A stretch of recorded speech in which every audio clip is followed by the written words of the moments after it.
Hi అండి.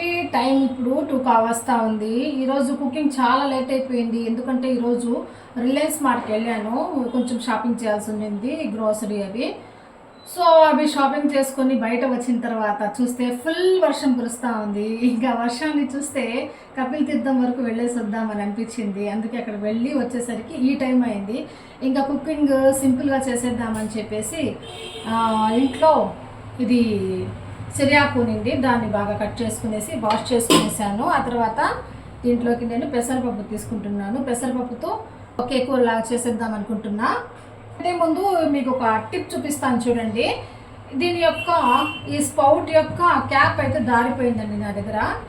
ఎక్కడో పోయింది. బ్లాక్ కలర్లో క్యాప్ ఉండేది దీనికి, ఈ ఆయిల్ డిస్పెన్సర్ది. సో అది పోయింది. కొన్ని రోజులు నేను అలాగే వదిలేను. ఆ తర్వాత ఒక ఐడియా వచ్చింది నాకు. ఇది పెన్ ఉంటుంది కదా, పెన్ యొక్క వెనకాల బ్యాక్ సైడ్ ఉంటుంది కదా క్యాప్, అది దీనికి ఫిట్ అయ్యేలాగా నేను దీనికి సెట్ చేసేస్తాను. చూడండి ఎంత బాగా ఫిట్ అయిపోయిందో.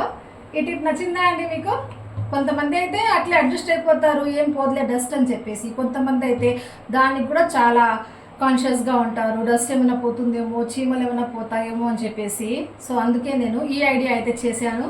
ఈ టిప్ మీకు నచ్చింటే నాకు తప్పకుండా తెలపండి కామెంట్లో. ఓకే అండి, నెక్స్ట్ ఇప్పుడు మనము కుకింగ్ స్టార్ట్ చేద్దాం.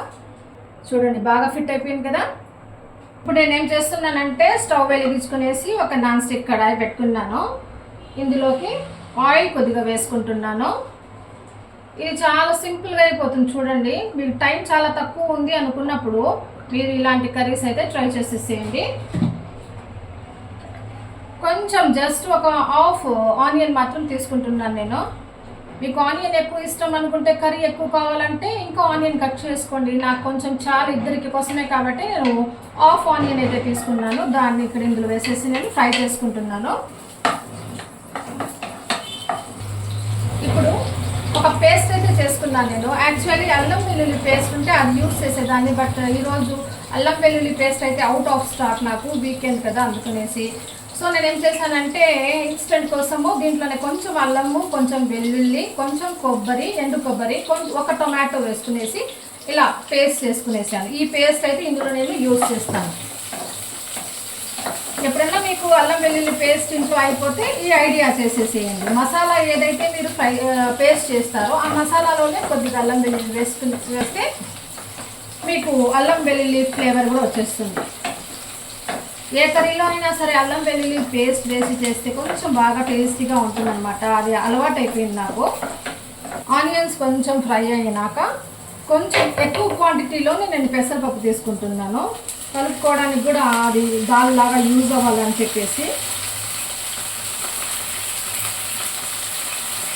నంచుకోవడానికి, కలుపుకోవడానికి రెండింటికి ఇదే యూజ్ చేస్తున్నాను నేను. సో కుకింగ్ చాలా త్వరగా అయిపోతుంది, పైగా న్యూట్రిషియస్ కూడా. ఆకుకూరలు ఇలా చేసేసి మనం పిల్లలకి పెడతామంటే వాళ్ళు కూడా చాలా న్యూట్రిషియస్. ఇప్పుడు ఈ పెసరపప్పు కొంచెం ఫ్రై చేసుకున్నాక కొంచెం ఇందులోనే టర్మరిక్ పౌడర్ కూడా యాడ్ చేసుకునేసా. కూడా యాడ్ చేసుకుంటున్నాను.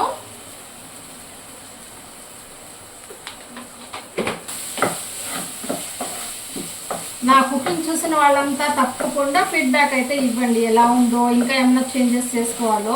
ఎస్పెషల్లీ ఈ కర్రీ ఇప్పుడు కొంచెం స్పెషల్గా చేస్తున్నాను కదా, ఆకుకూరని నేను కలుపుకోవడానికి, నంచుకోవడానికి, దాంతో రెండింటికి ఒకేలాగా యూజ్ అయ్యేలాగా. సో ఈ కర్రీ ఎస్పెషల్లీ మీకు ఎలా నచ్చిందో తప్పకుండా కామెంట్లో తెలుపుతారని ఆశిస్తున్నా. ఓకే అండి, ఇప్పుడు ఇది ఫ్రై అయిపోయింది పల్సు. ఇది మూంగ్ దాల్.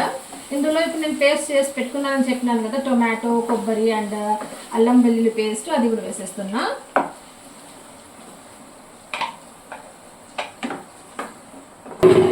చిల్లీ పౌడర్ కొద్దిగా యాడ్ చేసుకుంటాను. యాక్చువల్లీ చిల్లీ పౌడర్ నేను ఇంట్లోనే ఎండబెట్టి, మిరపకాయలు ఆరబెట్టి ఎండబెట్టి పౌడర్ చేసుకుని అయితే నేను ఒక 3-4 months కోసం స్టాక్ చేసుకుంటాను. బట్ ఎండలే లేవు కదా, అందుకనేసి ఇప్పుడు 1 weekగా నేను ఆరబెట్టుకున్నాను, ఆరట్లేదు. అందుకే నేను ఇప్పుడు చిల్లీ పౌడర్ ఇది ప్యాకెట్ అయితే తీసుకున్నాను, దాన్నే యూజ్ చేసుకుంటున్నాను. బట్ నాకైతే ఇష్టం లేదు ఇలాగా పౌడర్ ప్యాకెట్స్ తీసుకొని యూజ్ చేయడము.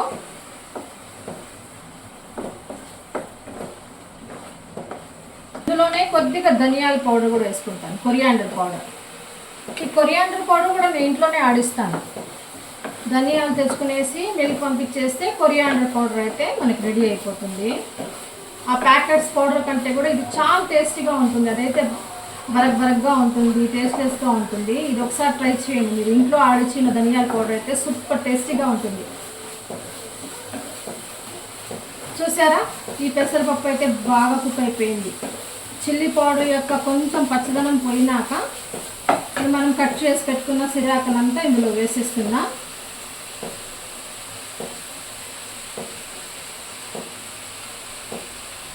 చాలా సింపుల్ కదా.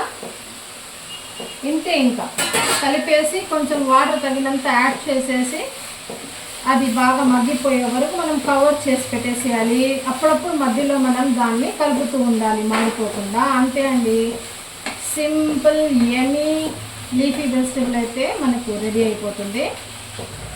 ఇప్పుడు దీనికి అవసరమైనంత వాటర్ కూడా యాడ్ చేసుకుంటున్నాను నేను.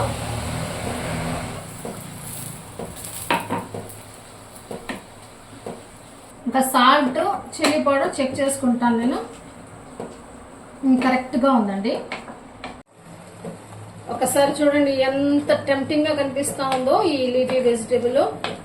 Simple process. తప్పకుండా అయితే దీన్ని ట్రై చేయండి. ఇంకా నాకు ఫీడ్బ్యాక్ తెలపండి, ఎలా ఉందో ఏంటో, ఎంత టైంలో మీరు ఫినిష్ చేసినారో తప్పకుండా కామెంట్లో తెలపండి. ఓకేనా?